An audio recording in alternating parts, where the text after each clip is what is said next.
super excited this afternoon at our Leadership Unplugged series to have my friend Tom Dempsey, who's a Vice President of Business Development for Quicken Loans. How are you, Tom? I'm great. Thanks for having me. Yeah, this is going to be an exciting few minutes of time with you, Leadership Unplugged.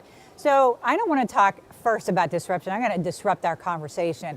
So, here's what I want to talk about. Tell me what is so exciting about, being in the role that you're in, a company that is largely doing some incredible things. Yeah, I think that the opportunity to look at our business model and what we do and find new, better ways to do that with, taking, efficiencies and assuming no rules, right, and get outside the box and really get to what people want. I mean, here we are 3 years removed from, Rocket Mortgage and, pushing a button and getting a mortgage, right? So where does that take us 5, 10 years down the road? I mean, that is pretty exciting, and that was pretty innovative when you guys did that, when you sort of went directly to that platform.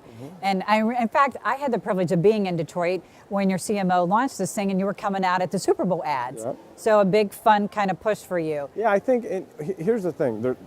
We've talked about data for, I don't know how many years, right? But there's so much information out there on people and on things. And so the idea that you can harness this, right, and make decisions quickly, it's not just mortgages, it's everything, right? Look at pricing decisions, why Amazon is so successful, right? I mean, so it's exciting to see where I think technology will go. And it's funny you say that because when I was in high school, you say, well, imagine what we're going to be doing when it's 2020. It's almost 2020. It is. Right? It's tomorrow. And so I'm excited to see what the future is. That because you graduated in 1975? It was so far away. Something along those lines, right? Can't think. We weren't dating ourselves on this.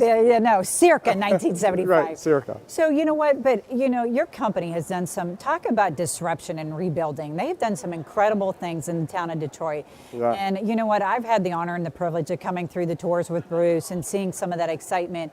What has that done for you as an employer in this very difficult, war for talent and getting in those youth that come into Detroit? Yeah, Detroit's an amazing city. It is an amazing city. It has been an amazing city for a number of years. And so it experienced some downturn, right? And we lost some population. And when you lose population, you lose tax revenues, right? And so things happen. So 7 years ago, almost 8 years ago, we moved down there, and I think our leadership saw an opportunity to, look at some of these beautiful historical buildings, great architecture, right, and an opportunity to get into them, and so then it was 1, and then it was 5, and so if you build it, they will come, right, and Detroit was ripe and ready for that, right? So now we have actual new construction going up, right? So great stuff. There's stuff planned at the former Hudson site. They broke ground on that.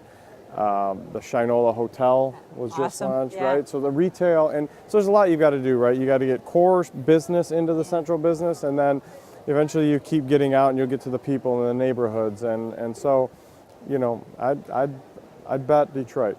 I bet Detroit for the future. We teased just a second ago about circa 1975 to 2020, but whatever that gap was, project out, Tom, project out 25 years from now. Just have a little bit of fun. What's that look like? Gosh, I don't know, right? Yeah. Because here's my fear when I do that. And, we have these conversations where we dream, right? And we think like that. But I shared with you with this human interaction, this face-to-face, right? And I don't want to see at the expense of technology that erode, right? In fact, we want to see it perhaps get better, right? Because, we heard earlier today just the having the phone and being able to do so much on this.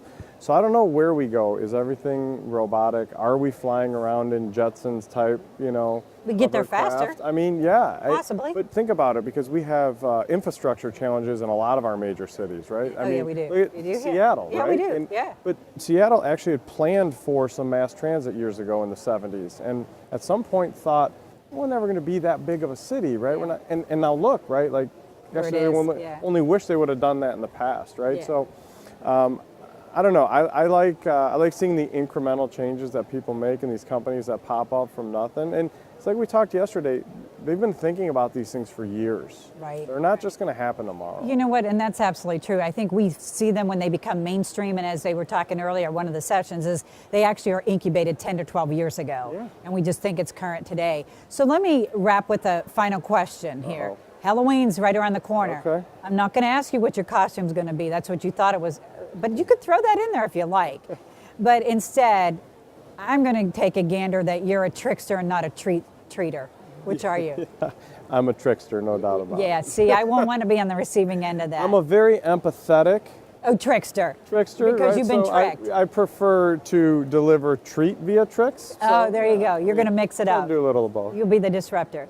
Thank you, Tom Dempsey. I appreciate you being with us. Appreciate it.